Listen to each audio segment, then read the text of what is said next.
Educators know just how important it is to find the most effective way to impart knowledge. Brain-based learning is an advanced teaching method with the sole purpose of increasing the speed and efficiency of learning. During this podcast, we'll be taking a look at how to use the latest discoveries in today's classrooms.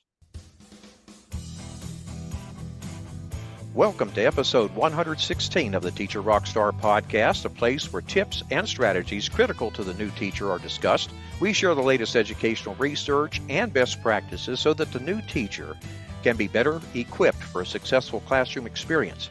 I'm your host, Steve Hiles, and today we will be talking about brain-based learning with our expert guest, Dr. Eric Jensen. But first, a quick word from our sponsor. Would you like to supercharge your classroom management skills? Well, if you're a first-year teacher or have less than 5 years of classroom experience, the Teacher Rockstar Academy course is for you. Gain the confidence, the skills you'll need to make all the difference in the world for our boys and girls. I'll be with you every step of the way. Become the best version of yourself. So invest in yourself today. Enroll now at tra.teacherclassroomresources.com. Before we dive into today's topic, I'd like to share a little bit about our guest, Dr. Jensen. Eric Jensen is a former teacher who grew up in San Diego, California. With a PhD in human development, he synthesizes brain research and develops practical applications for educators. He is listed among the top 30 educators in the world at globalgurus.org. Dr. Jensen is also a member of the Invitation-Only Society for Neuroscience, the largest of its kind in the world. Jensen's passion for the brain led to a personal quest to understand how and why many of us often struggle, both personally and professionally. Just as importantly, how can we grow and manage your own life better? While Jensen's 35-plus books show his curiosity about the brain, today, we hope you're also curious about your own brain. His latest book is Brain-Based Learning, which is available on Amazon. Better self-knowledge that you back up with new habits can enhance your immune system, lower stress, and reduce likelihood of underlying illnesses. You can get back the energy and joy you've been missing. Your students will grow more quickly and with confidence too. We are excited to welcome Dr. Eric Jensen. Welcome to the show, Eric. Thank you so much. It's a pleasure to be with you. Okay, so could you tell our listeners about your journey into brain-based research?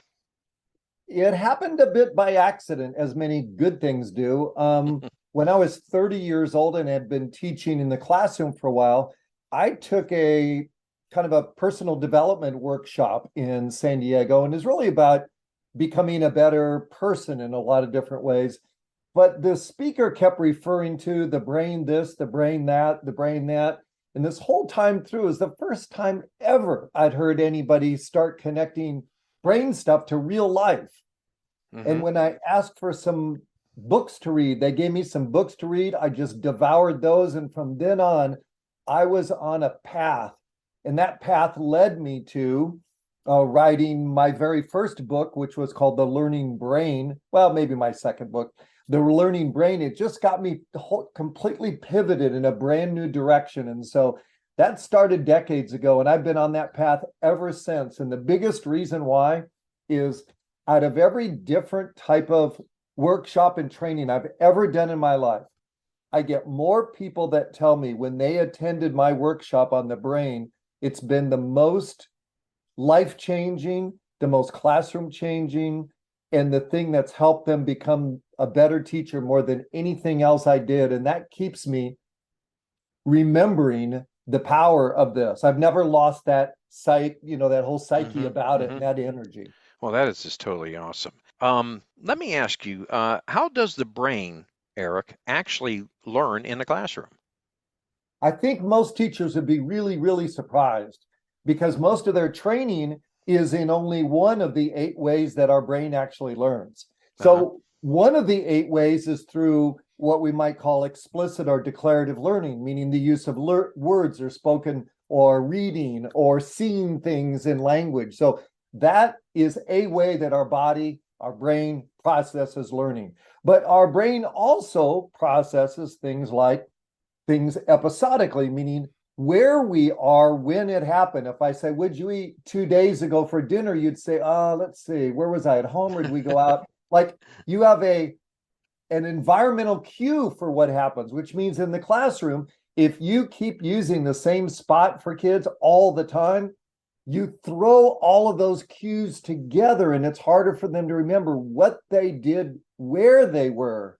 But if you have them stand up, move to that side of the room, work with a partner, then 10 minutes later, you have them take a walk inside the classroom, sharing something that they learned with a partner. Now you start creating different environments. That's called episodic learning. In other Hmm. words, the where.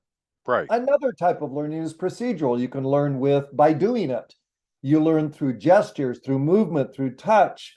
All of those get embodied so that your body remembers how you did things, which is why I use gesturing in every single training I do, and I teach that. Another one is we learn non-consciously, where you aren't even paying attention. For example, you may develop or have an implicit bias about something, or non-conscious can be imitative learning. You imitate somebody else. Hmm. So far, I've named explicit, episodic, procedural, and non-conscious. That's only half of all the ways that we learn in a classroom.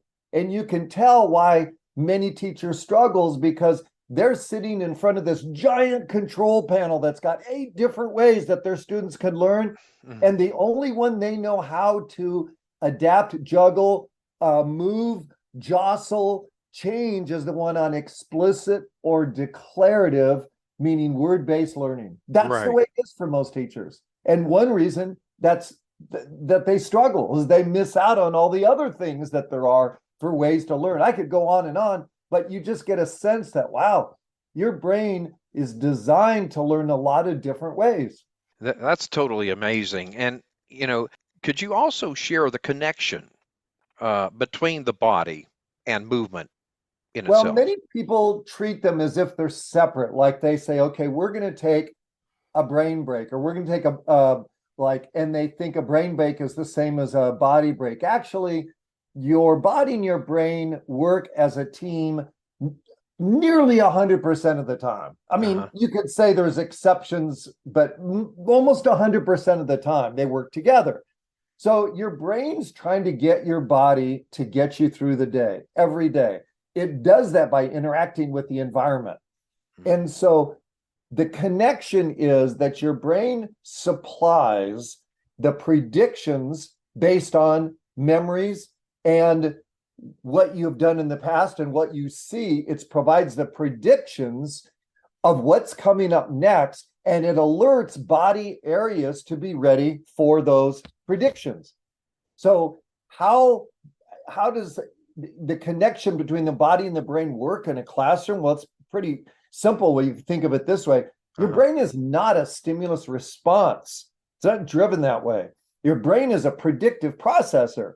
And that means it's driven by what to tell your body based on the perception of safety, risk, reward, or discomfort. So all day long, the kids in your classroom, their brain is processing what they believe will be coming up next, minute after minute after minute, second after second after second. And your brain does not quit processing the future. That's what it does. That's how it keeps you alive. Right. If you stop processing predictions, you will die. And you'll probably die today, is probably the best thing, most truest thing I could ever say. For example, when you're out in your car, your brain is making predictions of how all the other drivers in the road are probably going to behave. And if you see a driver that's driving erratically, your brain says, whoa, drive around them really fast, or slow down, or get another lane, or exit the Right. road. So you're predicting constantly. Your kids are doing that in the classroom. And if the kids come in your classroom and they sit there in a slumped posture with their arms folded, sorry, I got bad news for you. Well, good news too. Bad news is they're predicting your class is going to suck. And the good news is now you know that they aren't bad kids. They aren't unmotivated kids. That's just their brain doing its job. Hmm. Hmm. So But the connection between the brain and the body is the brain's always trying to make predictions to tell you what to do next, and your body's just going to respond. And right. if it thinks there's going to be some danger, your body gets tight and gets stressed. So there's the connection is just nonstop, endless every day in the classroom. And that's why when teachers say, well, I need to do this with my kids. I need to do that with the kids. I just want you to be thoughtful about what are Mhm. you doing and what do you think is going to happen? Because I can tell you what is going to happen. Your kids are making predictions all day long. And teachers that make predictions to kids like, you know what? I see something special in you. I think you're going to go places in life. Stay locked in my class because I know you got something special. And the kids are going, whoa, no one ever Yeah. told me that. Uh-huh. Uh-huh. Oh, And so that's now the kids start sitting up straight. So when class starts, they're like, okay, I'm going to be something special. In other words, if you have the authority to pull it off, kids believe in you. hmm hmm Well, that's So that interesting. Yeah. for the moment, it's just nonstop every day. Kids are predicting what's going to happen in the class. And if you don't set it up, if you don't frame it, if you don't alter it, if you don't influence their predictions, you will have a miserable day every day as a teacher. Hmm. Well, I tell you, yeah, that is some amazing stuff there. I tell you. Which leads me to ask you, how does emotion fit into this brain-based learning thing? Well, your brain is in the area of emotions. I will say, because I always want to be fair to my listening audience, that there are two very strong viewpoints about emotions among neuroscientists. hmm One of them, Dr. Paul Ekman, whose work I've studied for decades, he says that we have about 7 or 8 basic emotions. When I say basic, I mean emotions such as fear, emotions such as joy, emotions such as disgust. And Ekman's way of discovering that was that he took a camera crew around the world to different cultures everywhere, and he got permission within the cultures hmm to take pictures. And then he asked people in that culture, what does this expression mean to you? So he built up this a huge database. In fact, I actually went with my wife to one of those out of the way places that Dr. Ekman went to. hmm It was in East Borneo, and they literally it's in the middle of deep, deep jungles, and there are literally signs up that said, beware, caution, the Marut tribes are known to be headhunters. Oh Like, my. stay away. But I got a guide who was from that tribe to take me in, and they walked me through where they lived, all those things. They still use blow darts to Hmm. hunt. And yeah, I got to try one out, but that was more comical than anything. That's an intense skill. But setting that aside, Ekman collected from all over the world a profile of human emotions, and 7 of them were found in every single society, every single culture he went to. 7. And he wrote a very influential paper on it. A completely different and equally brilliant neuroscientist, Dr. Lisa Feldman Barrett, hmm she writes that your emotions are evoked in the moment. In other words, it's not like you have stored emotional capacity, like Ekman says you have 7 hardwired emotions and all the rest are learned. They're learned like through things like imitation, Uh-huh. or they're learned through teaching. Like if you have a parent that screams a lot at you, well, anger isn't a big thing that you're going to learn because you're hardwired to understand anger. But you might learn that the behavior of yelling at others might be something you'd either lock onto or avoid. But Dr.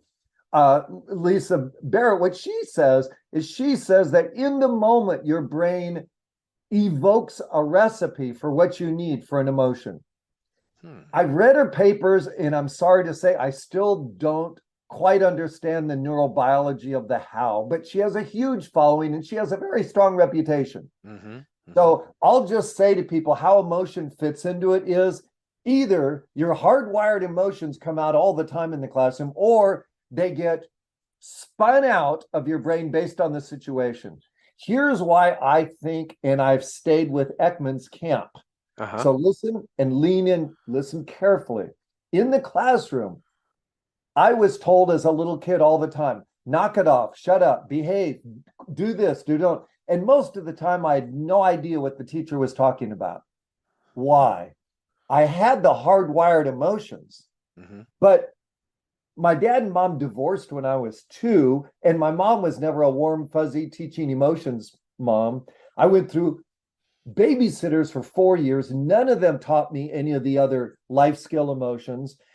I had an evil, abusive, alcoholic, wicked stepmother from age 6 to 16, and she never taught any skills. In other words, my social and emotional skills sucked. I Hmm. actually didn't know things like thank you or please or I'm very sorry to hear that Yeah. or wow, I feel so grateful. I had none of those. All I had was the 7 core things. So the teacher kept yelling at me because I wasn't using all of what she would call good manners. Uh-huh. And Yeah. teachers do this all the time. They keep putting kids down, knocking them down a notch and saying, quit misbehaving. And the kids look at her like, F you, because they literally don't know what the teacher's talking about. Yeah. Yeah. And it drives kids crazy. So if you fall into Ekman's camp, which I do, Hmm. what you have to say to yourselves is if I'm not teaching kids how to behave and if I'm not role modeling that, I have zero grounds on which to criticize my students' behavior. Okay. So, in other words, so modeling is crucial during this thing here. Obviously. Absolutely. Yeah. It's Yeah. absolutely because some kids at home, what they get modeled is what I got modeled. Hmm. If you have a single parent who's not real skillful at being a parent, you're going to show up at school and not have basic life skills that you need for school. Yeah. Yeah. Well, that's interesting indeed, for sure. This leads me to the next thing I want to kind of have you talk on is what are some strategies then in brain-based learning? Well, there's hundreds of them. I've written multiple books on it, but what I want to do is to Hmm. start with kind of the inside out, meaning, okay, so let's say Yeah. that we have 7 hardwired emotions, like sadness is one of them. Hmm. Uh, so where are kids going to get all the rest of those emotions? So you just mentioned the power of role modeling, which would be a strategy to do this every single day. Another strategy is to slip in instruction on that, build that within your cognitive teaching, as in you have kids stand up, you have them move around. So you've already bumped up circulation. Good for you. So your brain's got a little bit more blood flow. Some of that goes to the brain. Good for you for doing that. You might have them look for a partner. They might find a partner. So once they do that, introduce themselves. So now maybe a little bit of serotonin. Good for you. You're already altering ba da dum, strategy, strategy, strategy. Then you might ask the kid, each one might ask each other, so how are you doing today? And the kids have all these options for what they could say. Hmm. If I'm a teacher, I'm going to give them a menu to read from up front. Why? Choice is good. I let them choose which one of these resonates, which one of these works for you. And I'll have kids say things like, I feel extraordinary today, or I'm having my best day ever, or not so good. Can we talk at another time? like Yeah. like all of these ways that kids could respond before they do a cognitive activity like summarize what they just read, things like that. You build in emotional skills. But if you said to your kids, all right, kids, we're going to do something different today, I'm going to teach you emotional skills that you can use when you talk with other kids. You know what they'll do? Their Hmm. brain's a predictive processor. Their shoulders will slump and they'll say, this is stupid. I don't want to do it. Yeah. So you can Yeah. start noticing there's a difference between doing things not only at the right moment, but not doing them at all is bad too. So Hmm. notice what we did. We set up an activity by first, I'm the teacher. So if kids are seated, I want their brain to go to a predictive mode of something might be good. I might say, oh, I just thought of something. This will be good. Everyone up, quick. Notice what I did. Their brain says, what's going on? What are we going to do? What's Yeah. next? Yeah. And before they get a chance to even invent something in their brain, I'll say, right when the music starts, take 5 giant steps in any direction. When you get there, raise your hand. Ready, go. Ba-da-dum, ba-da-dum. And my music's on and they're already walking. Why? I don't want them to start thinking about what's going to come up and make predictions. That's why I ask them to count. Also, counting is a left hemisphere skill. Hmm. So the emotions are processed in both hemispheres, but a little bit more in the right hemisphere. Right hemisphere looks for things that are off. So notice what I'm doing is I'm keeping their brain busy while they walk because I don't want them to start making predictions about this is going to be stupid. Yeah. So, in other words, when you start breaking down what I do in a training, everything is based on what I know about the brain. And every time something doesn't go right in a classroom of mine, or it doesn't go right um, for me doing a training, it's basically because I just mucked up. I screwed up. Hmm. So, one of the biggest things about brain-based learning is you start learning, OMG, I have way more influence over how my students behave in my class than I ever thought. Because when Eric did this, that led to that, which led to that, which led to that. And that's why those kids got a lot out of the assignment they read. But wait, there's more. I may have them say, oh, right before you have a seat, one quick thing, this will be fun. Now take 7 giant steps in a different direction and find yourself a brand new partner. When you found one, pop your hand up, just like that. As soon as they get to the new person, I'll just say, now up on the screen are 3 questions about we just read. So you may use any of those 3 questions, or you can ask a question of your own. Now I have them quiz each other. Hmm. So I'm going to do not just sharing, but error correction. And then right before they head back to their seat, another social emotional skill. I'll say, hey, before you head back to your seat, if you enjoyed working with your partner, pop your hand up and say, you're good. Like turn to your partner and, I have them give them an affirmation. Hmm. Then I'll say, Absolutely. now head back to your seat and ba-da-dum, ba-da-dum, I'll usually put on a celebration song or whatever. So this little experience that took 5 to 7 minutes Uh-huh. was totally choreographed. Totally. Like I leave nothing to scratch. And by the way, I do this with adults too. If I have 100 people in a training of mine, Hmm. I know all the things that can go wrong. Why? I've screwed up so much. I already know what could go wrong. So I know how to prevent that, and I know what their brain's doing and why things won't work. And I just do intervention, intervention, intervention, intervention, just like that. Brain-based strategies are ones that say, what do I know about the brain? How do I slot in the what during the where with a why? Like it's just ba-da-dum, ba-da-dum, ba-da-dum. Is it easy to do? Well, actually, a lot of teachers do it by accident. Hmm. You know, like just doing some of the things they've been asked to do, they work. Some of Yeah. those things actually follow some good rules. So if you wanted to know, like, when I said to you, there's 8 different ways your brain learns, those are 8 pathways. Uh-huh. Explicit words, language, reading something, episodic by being in a different location, procedural by using your hands and your body, non-conscious by imitation or learning, which is, or implicit biases or generalizations about things. All those we do non-consciously, but there's other pathways. But if you ask me for the general flow of what is the process for learning, the process, I would say you're always starting with the climate. You're always starting with the environment because your brain's highly sensitive to emotional cues. Hmm. So, example, if kids walk into my classroom, is it the same old doorway they see in every other classroom? I taught secondary. So, if it's the same old doorway they see in every other classroom they go to, you already missed. Before kids even walk into the class, you already missed out on an opportunity to create something that would lead them to have high expectations about how much amazingness there'll be in your class. Next thing, when they walk in, what do they step on? First thing, I would have them step on a mat that I made, a rug that I made, a floor device, a board that I painted on it. Uh-huh. Amazing kids learn here, like things like that. So every time they walk in, they get an affirmation, even if their head's down. Or R- I'll say, want to be amazing today? Look up. you Yeah. know, and Yeah. not only that, there's going to be music on.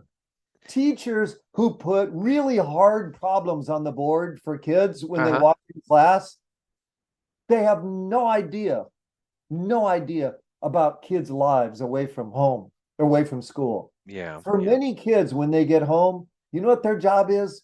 Babysitting for a younger brother. You know what their job might be? Doing chores around the house. You know what their job is? Homework.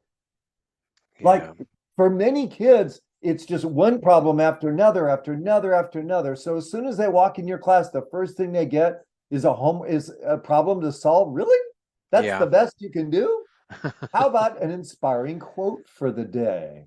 And how Yes. about at the end of class, you don't have the quote up and you ask a student, if you remember the quote for the day, pop your hand up, please. And you might see two or three hands. And I'll say, up, what do you got, Eric? And you call on that kid. And if they can say that pretty close to word for word, not exactly, but pretty close to that, I'll say, beautiful. When class is over, come up and grab a Hershey's chocolate. Uh-huh. Well, And the that message goes around really fast to kids about paying attention to the slogan absolutely. for the day. Now, the beautiful thing about this, if you might say, Eric, I'll go broke with that. And I'm saying, no, no, no, you don't understand the brain. You see, if you reward the brain several times initially, Hmm. and it could be, doesn't have to be a food reward, it could be everybody in the class turn to that person who remembered it and say, you're amazing. Like the reward doesn't matter, but once it's in play, once you're starting to get the results you want, your brain remembers the habit of remembering it. So they Okay. read it and then they did a little internal process to remember it, but you don't need to reward it forever. Why? Intermittent rewards actually work, and occasional rewards actually work as well or better than rewards every time, because rewards every time become less valuable. Right, right. Well, Eric, if I may, if I could piggyback off of what you just said here, then how often during an instructional day should they get up out of their seats or music should be playing? And I think that would be of great interest. I mean, is it's almost like the teacher needs to be, on show, especially elementary teacher where you got these kids the whole day.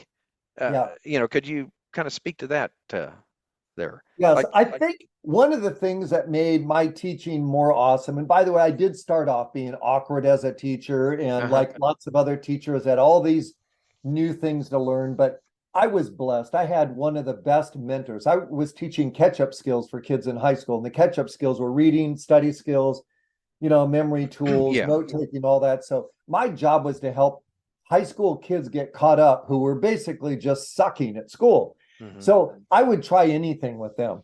But my mentor was just off the charts. He was probably one of the best reading teachers in the state. And so the beauty when you have a mentor is you learn to start looking for not just the nuances, but big picture. How does he pull this off? So you asked the question about what exactly, should a teacher set up? And I say, start creating really small packets for teaching of a procedure that you can repeat again and again and again without having to think about it. I call these classroom rituals. Okay. Rituals in the sense of kids always knew how my class would start. My first 4 minutes of class was the same every single time. The only thing I might switch is the content of it, but the vehicles were the same for it every time. The vehicles meaning the doorway, the music, it's on every single time. And the kids can vote on the music.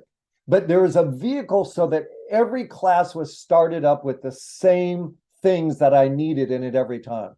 So when I do a training for 100 people, Hmm. I already know the drill. I already know what to do, even though I don't even, it's not in my notes. I don't use notes in my training because I already know what to do because I've created packets. So if I'm a teacher, what would I do? I would use music for that packet. So Okay. then you're going to have times where kids get up, move, interact with others. That's a music time. So if you're asking them to get up and move, you're going to have a playlist of songs that are really good for getting up and moving. So on Okay. my playlist for things like that, I've got songs like, I'd like to move it, move it. I'd like to move it, move it. But there's a zillions of other songs too that are great for moving. Then there's things for heading back to your seats, like celebration songs, like "This is going to be the best day of my life," or it could be songs like I got you. I mean, I just Yeah. the playlists just go on and on and on. And the take home from this when it comes to this is that my classroom was filled with micro pockets of things that I had already learned how to do. So when I opened up my class, here was one of my favorite ones. Open up my class, and I use this song a lot. I've kind of switched over some of the songs, but when I wanted to open my class, I'd say, very first thing, the clock, bingo, it's on time. I raise up my own hand. I look at everybody with a big smile and say, if you made it on time to class today, raise your hand and say, I'm an on time person.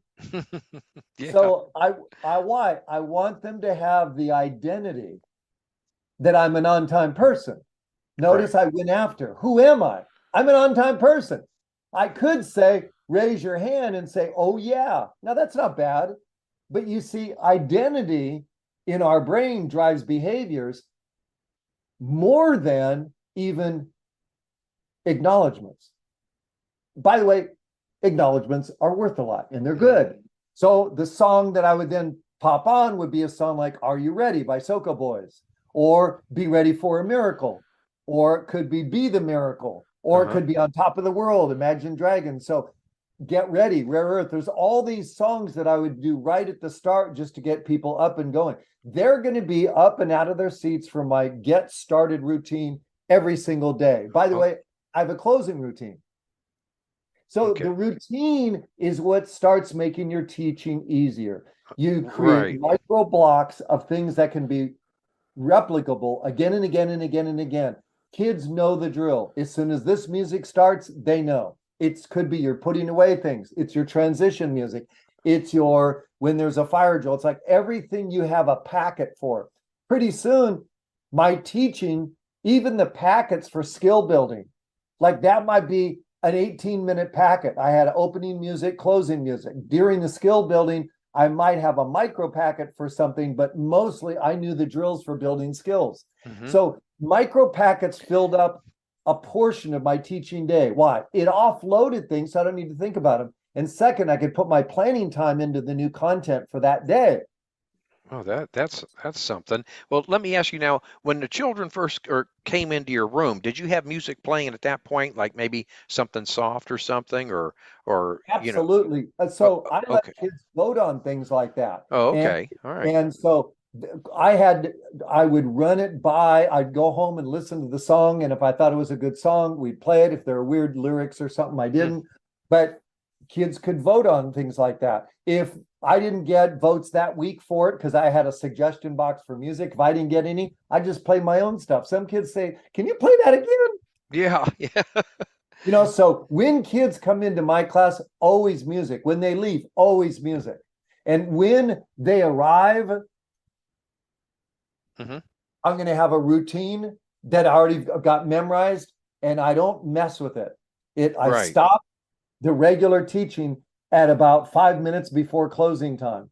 At my secondary level, exactly 5 minutes. I knew the closing routine that we'd go through. Hmm. And then like you don't even need to wonder what to do. You just plug in the content and they do that closing routine and they're done and they're off. So Yeah. that makes your job easier because each of your packets are what we'd call brain based, like you've thought them through. You used repetition, repetition, repetition until you were automatically good. Like that's insane. Yeah. Other Yeah. teachers would see your class and say, wow, you did everything so well in it. And I'd say, well, actually, I do about 5 or 7 things really well, Yeah. you know, Right. but I can just plug in different things. It's like Hmm. if you're really, really, really good at playing baseball, you know there's only so many types of pitches. And Yeah. you've learned Yeah. to figure out what to do when that pitch is thrown. Are you going to be perfect every time? Nope. But you're going to be way better than someone that never makes it to the big leagues. That's right. That's right. Well, that is fantastic. Well, So let me. wait, I want to jump in real Yeah. quick with Sure. one other Sure. thing, and that is, does brain-based lesson planning follow a template? I Yeah. would Yeah. say your template is that you have a series, a sequence of pockets for things. So just to orient you about learning, I said there's easily 8 different ways to learn. I don't want people to get bogged down in knowing every one of those because for the moment it's not appropriate. What is Hmm. appropriate is every learning experience starts with context, environment, doesn't it?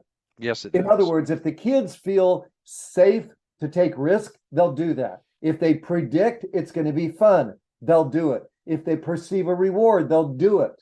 So all of those conditions have to be met in the environment before you ask kids to do something. Because if you ask them to do that and none of those are met, here's what they do. They just sit there slumped in their chair and teachers goes, what's wrong with you? You guys don't seem motivated today. Well, actually, that day their teacher sucked. Don't take it personal. Teacher Hmm. just didn't know that their brain is running through this really quick, it's like instantaneous sequence. So it's got to be safe. It's got to be low risk. It's got to have a predictive reward. Now, the next thing is, does the student have capacity to do what you want them to do? So for some, you need to do a little bit of background learning, Hmm. like retrieve things from the past, or for them to be able to pause, share with 3 or 4 others. What do we remember about this topic before you can go forward? So notice environment matters, student agency matters, their belief systems matter. If they think I can't do this, Hmm. then you have to be working on that from day one, as in create different mantras. Like sometimes when I say, now this is going to be a little bit tough today, and I'd see kids' shoulders slump back a little bit, and I go, Hmm. oh, shoot, I shouldn't have said that. And I said, I got a quick way for you to learn something faster. Here's what it takes. Repeat after me. Harder makes you smarter. Kids go, harder makes you smarter. And they're kind of like wrinkling their brow, like, what is that? So I used a whole lot of slogans until pretty soon, when it was time for us to do something that was harder, I'd say, turn to your neighbor and say, harder makes you harder, and give them a high five. So pretty soon it just became blended as part of the process. So we started with environment, then we Hmm. went to agency of the student. Do they have the background? Or do they have mindsets that are negative? Like you've got to work on the agency of that person. So Absolutely. then you're going to work on what's the big why, the buy-in. What's the, what are they going to get out of doing this?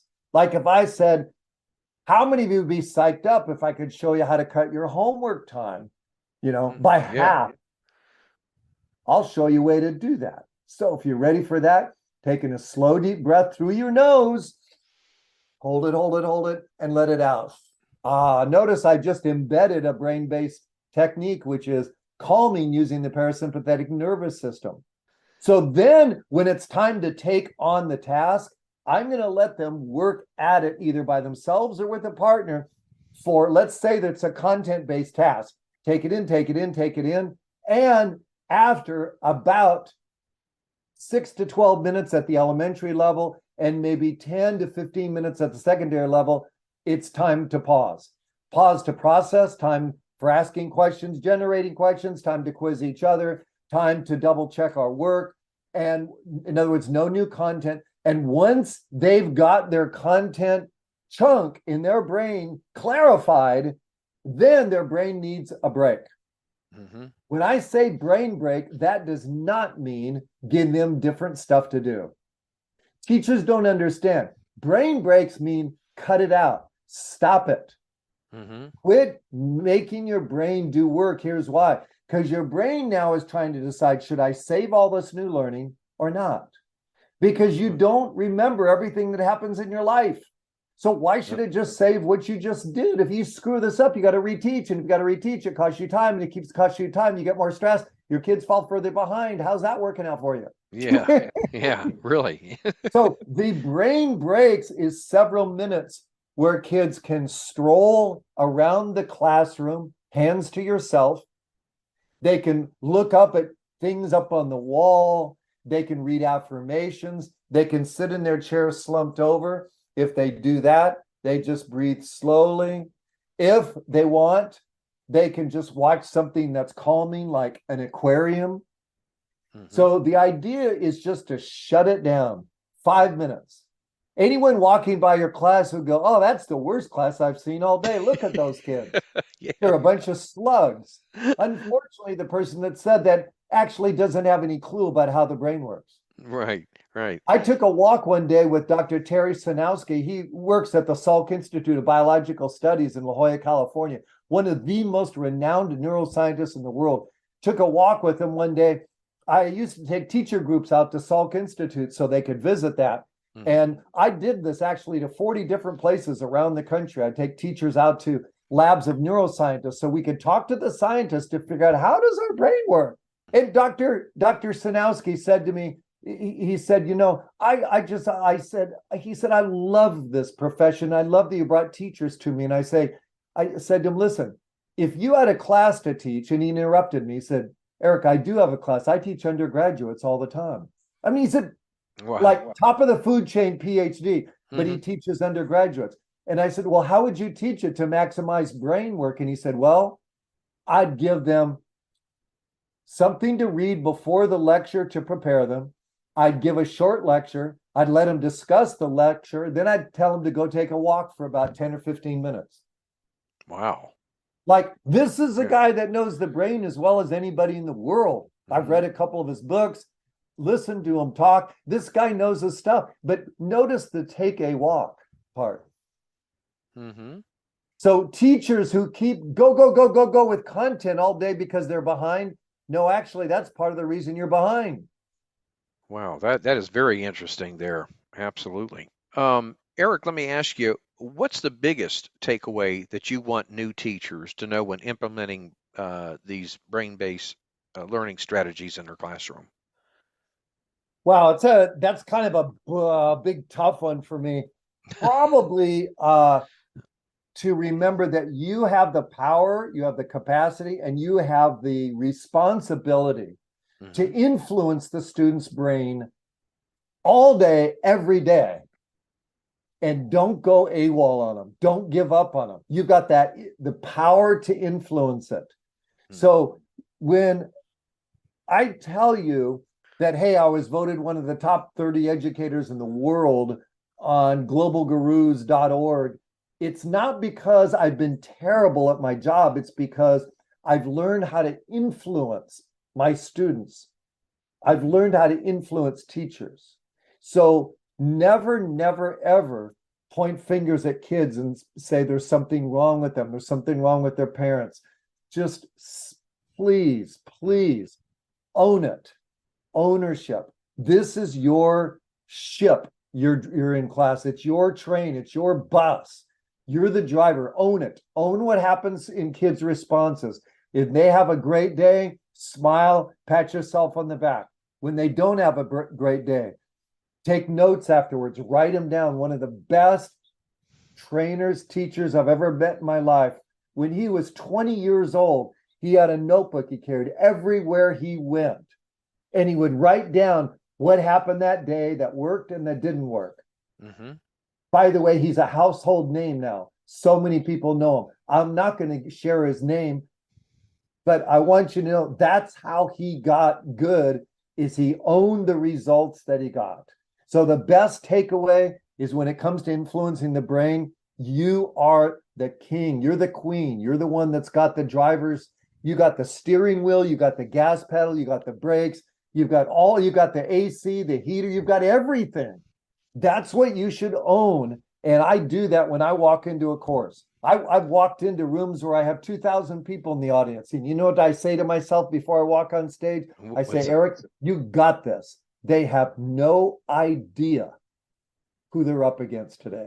That's Wow, my that's that's my truly attitude. something. Yeah, that's fantastic. Eric, where can folks go to connect with you? I mean, you have a website. I know you obviously published a multitude of books and stuff, and but how can they get in touch? Or you got a website or? Yeah, a couple of real quick ways. So if you could go grab a pen or something to write with, or maybe you've been doing that. If you've been listening in the car and they want to go back over this. So Steve, will this be posted Yes, sir. somewhere? Okay, Absolutely, good. absolutely. So All over we'll make social sure, media. yeah, and he'll let you know about that. So listen, first place to go would be to my latest book on the brain is called Brain-Based Learning. I authored it with Liesl McConchie, who is brilliant. So both of us did that together. So you can buy that on Amazon. If you want to check out stuff, you can go to my website, jensenlearning.com, and sign up for my monthly newsletter. That's a freebie. You'd like that. You can also go to my other website and brainbasedlearning.net, and you can get tons of free stuff about things you can do in your classroom. Just it's chock-a-block with information, and it's all free. So there's lots of options for you. Get the book, get my newsletter, go to my websites, and you'll be up to speed. So any of those, I appreciate you going. I started my path in this literally decades ago, and I'm still on the path. That's how good it is, because the whole field keeps growing and growing. And if I'm not growing, then I'm dying. So I'm going to keep growing, and I hope you do too. Well, I certainly understand that. A student of learning constantly. Well, I'll tell you, Eric, I want to thank you for sharing your expertise with us today. It has been fantastic, chock full of valuable information, and I know my audience is going to love it. And I'll tell you, I look forward to having you back again on the show. Um, Till then, I want you to have a great day, and we'll talk soon. All right. Thanks so much for the opportunity. Best to everybody, and keep and take good care of your own brain and those you work with. Bye-bye. Well, this brings us to the end of this episode. Hope you found a golden nugget or two from the information presented that you could implement into your classroom tomorrow. Feel free to reach out should you have any questions or comments about the episode. Also, if there is a topic that you would like me to talk about or address on a show, please shoot me an email. I want to thank you for listening to the Teacher Rockstar podcast. I'm your host, Steve Hiles. When you get a moment, visit my blog and subscribe to my newsletter for the latest educational research, best practices, and unadvertised free bonuses. Simply go to blog.teacherclassroomresources.com. And don't forget to subscribe to us at the Teacher Rockstar Podcast. And if you'd like to support us, please feel free to share our podcast with others. Post about it on social media. And if you feel comfortable, leave a rating and review. That's always greatly appreciated. Thanks again. We'll see you same time, same place next week. And remember, my friend, you got this.